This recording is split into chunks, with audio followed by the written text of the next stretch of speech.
Yung hai tuổi sầu mơ ở từng lá khu bị hộp vây cinta ayan fabu Krista naulan amaya mong yang ameng nay yang apoya bo tao ma mong trong bu song như na mê nga teman mong nang ngang mo lạc yang cao bằng ai nhân ngào mơ a tính lạc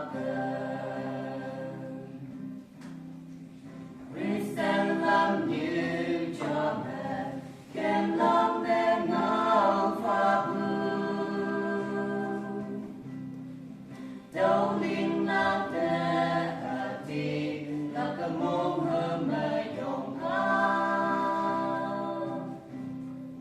a tin lạc cu nhúi mẹ a đê a mày a ngay cơ mong yang ameng lai yang apoya bo đâu mà mong trong bu song như na mê nga teman bông nang ngang mo lạc ya cao bằng ai nhân ngào mơ a tin lạc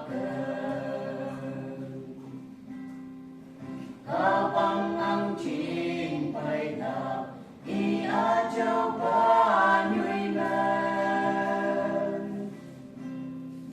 âu a tin lạc nam a châu ba ang chinh i lam